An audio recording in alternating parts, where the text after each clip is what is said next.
saiu o gol 901, né?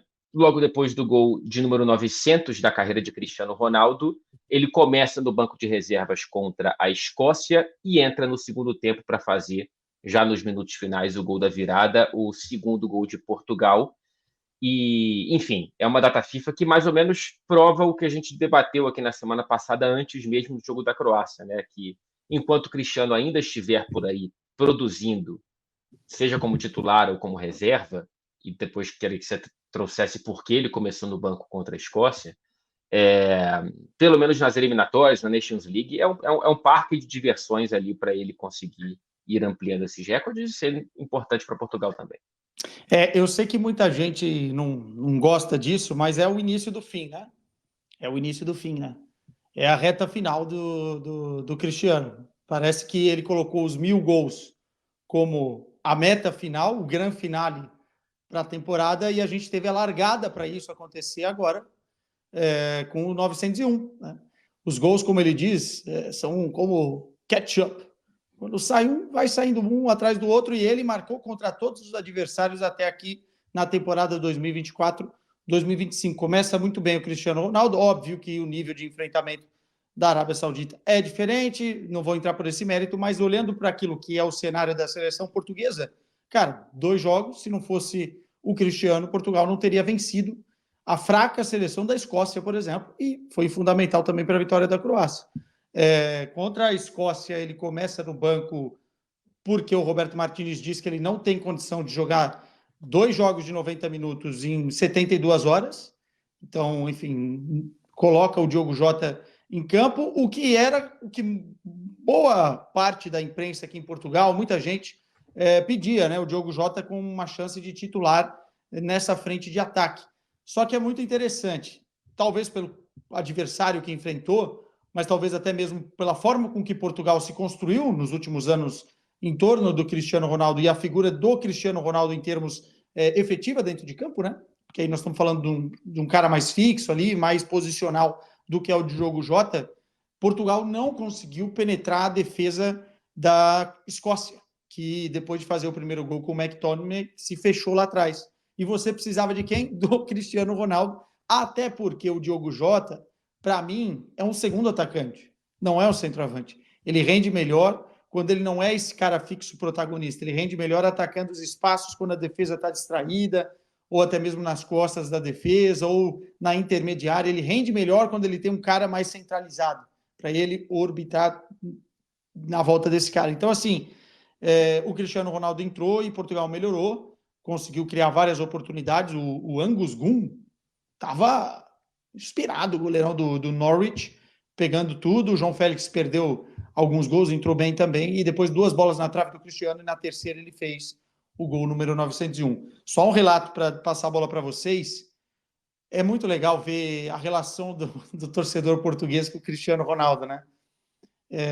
Porque toda vez que ele fazia um lance de efeito no estádio, era sim para todo lado. Toda vez que ele perdia um lance ou criava uma oportunidade também, o estádio que cantava o nome dele, Cristiano Ronaldo. Então, eu acho que isso não tem preço.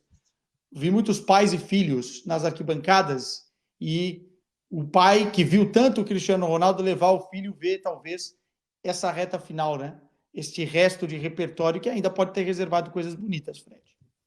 Ô, Tati, a gente já falou bastante sobre essa relação, né? Até quando vai? Será que vai englobar mais uma Copa do Mundo? A gente tem o Mundial daqui a 2 anos, menos de 2 anos, né, nos Estados Unidos.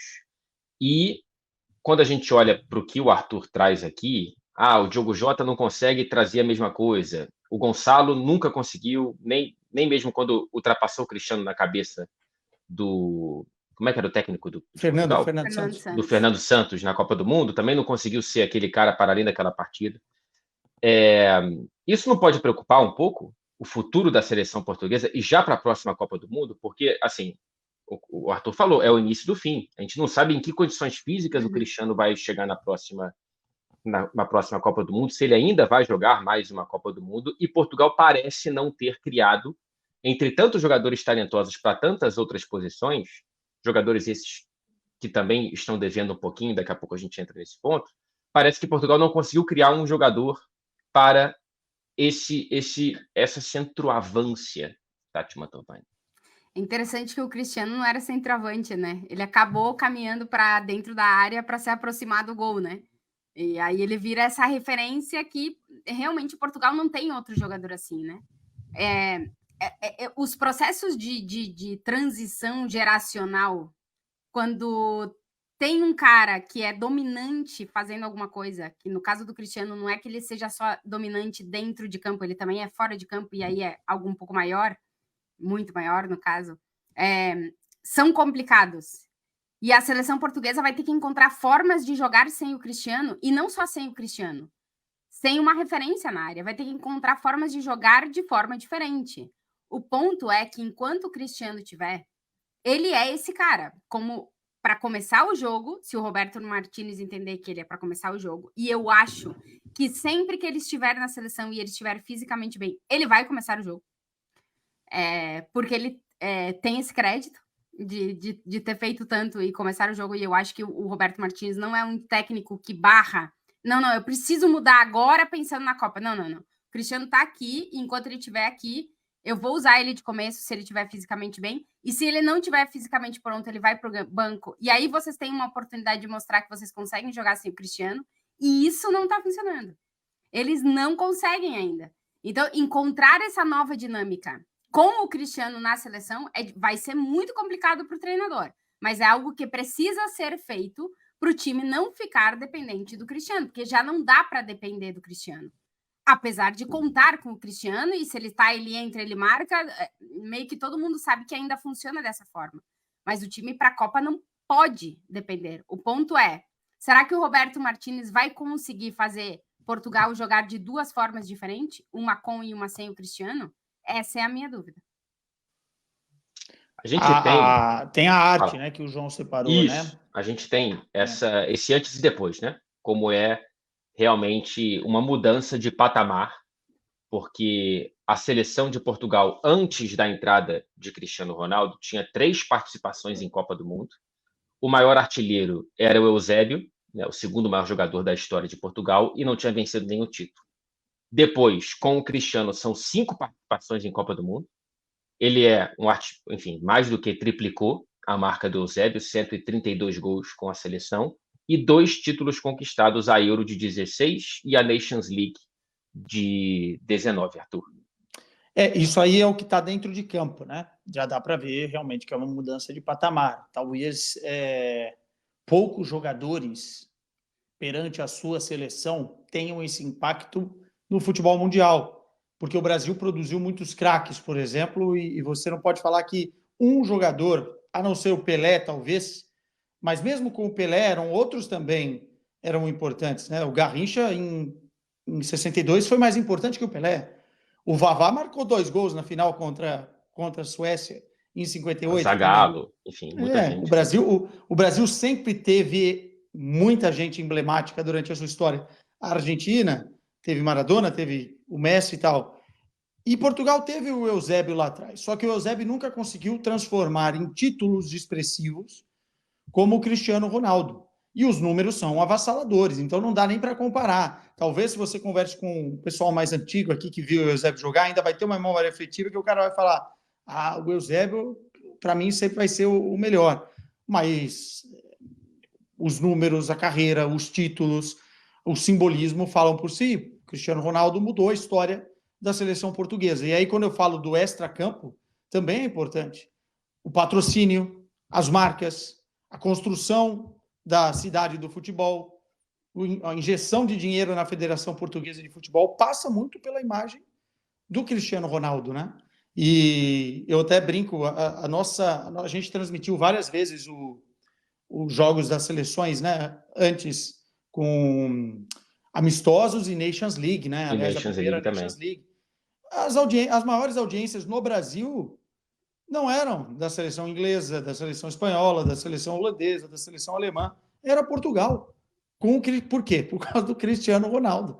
E foi assim também ao longo de vários anos em muitos países do globo, né? Não só a Europa em si, mas as pessoas na Ásia, em outros lugares, paravam para ver o Cristiano Ronaldo. Então, eu acho que transcende um pouquinho e vai, com certeza, ser uma transição dura quando ele parar de jogar, não apenas pelo que ele entrega ainda dentro de campo, mas pelo extracampo, Fred. E voltando um pouco para momento e futuro da seleção de Portugal, por melhor que o Cristiano venha sendo decisivo para essas 2 vitórias mais recentes, por exemplo, isso também não é um sinal de um alerta para Portugal? Assim, por maior que seja o Cristiano, você depender tanto dele ainda, me parece que Portugal deu 2 passos, 3 passos para trás, e isso talvez esteja também na conta de jogadores que deveriam dar passos à frente. Bernardo Silva, Bruno Fernandes, João Félix, Rafael Diogo Leão. Jota, Rafael Leão, Pedro Neto, enfim, né? São jogadores que deveriam agora distribuir um pouco mais para ficar menos personificado e ser um pouco mais coletivo. Ou eu estou errado? Eu não sei se ser mais coletiva, mas tem que, repito, tem que ter uma forma da seleção portuguesa conseguir entregar sem contar com o Cristiano Ronaldo. Quando tá o Cristiano, a gente já sabe como funciona, é bola no Cristiano, porque é um pouco automático e não tem como não ser, né? Não tem o cara que praticamente, se ele tocar na bola, finalizar no gol, vai ser gol. Assim, então é automático isso. Agora, nos momentos em que a seleção portuguesa não tem o Cristiano, não conta com o Cristiano, tem que encontrar uma nova forma de jogar. E aí eu acho, e já eu achava na Eurocopa, que muita gente crucificou o Cristiano. O Cristiano não entregou tudo para a seleção portuguesa. Mas para mim a Eurocopa do Bernardo Silva e do Bruno Fernandes, que tem que ser os caras que tem que fazer a seleção portuguesa jogar, foi muito ruim. E agora nesses jogos da Nation a gente vê que esses 2 jogadores, que para mim continuam sendo dessa nova geração, os caras que têm qualidade e capacidade para liderar e para fazer a seleção jogar, eles não estão aparecendo. Então, assim, nesse ponto, como é que tu vai dizer para o Roberto Martins tira o Cristiano Ronaldo?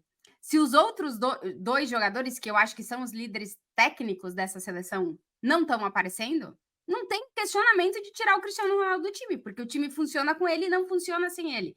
E não está funcionando sem ele porque Portugal precisa do Bruno Fernandes e do Bernardo Silva para que a engrenagem gire ao redor dos outros jogadores que são mais rápidos, que são mais velozes, que jogam de uma forma diferente, que têm um ataque muito mais móvel quando eles estão em campo, porque eles não fixam tanto posição. Mas aí tu precisa desses 2 jogadores que fazem Portugal jogar. E para mim, o grande problema de Portugal está sendo a ausência do Bruno Fernandes e do Bernardo Silva nesses últimos jogos. Eles são criticados aí, Arthur?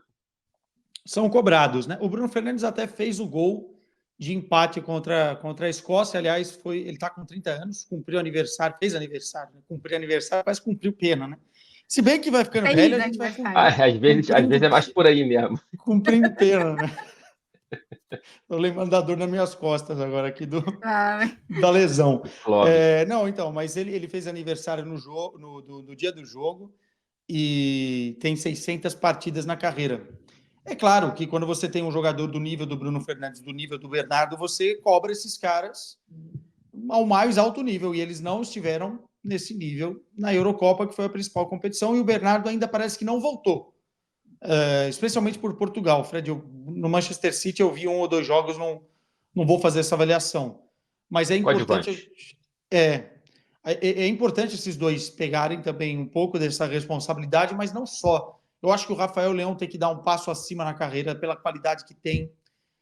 Eu acho que o João Félix também, nem preciso me estender muito aqui, nunca foi o que se esperava do próprio João. E eu acho que está surgindo agora também uma nova dupla de meio-campistas que são o futuro dessa seleção portuguesa a nível de ser mais disruptivo, ser menos previsível, fazer outra coisa que Portugal não está tão acostumado a fazer, que é o Vitinha e o João Neves.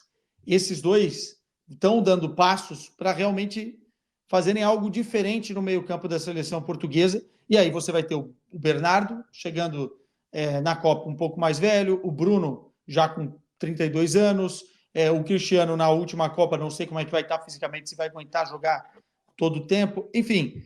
Mas sim, Portugal precisa encontrar outras soluções. O que eu pego muito no pé é do Roberto Martínez, porque eu acho que o Roberto Martínez, ele testa muita coisa, ele quer ter muito repertório, ele quer se adaptar muito aos seus adversários, mas ele acaba fazendo algumas coisas que não funcionam e que fica batendo numa tecla de coisas que não funcionam.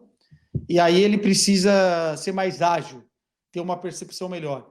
Agora, por exemplo, ele disse que era um período de testes para o sangue novo da equipe, e porque a Escócia complicou o jogo, ele não colocou jogadores que ele chamou para dar esse sangue novo, né? Assim, então não faz muito sentido. Eu entendo que a Nations é uma competição em que você precisa competir, e eu defendo isso. Mas, pô, eu acho que você precisa abrir um pouquinho o leque e ter realmente outras opções. Eu acho que vai também na conta do treinador. A Escócia te traz problemas em Lisboa, meu amigo. E trouxe. Para quem vê o jogo, eu falo, o que é isso? Não pode ser. Eu acho que é muito mais um problema de Portugal do que a Escócia, né, Fred? Sem nenhuma dúvida.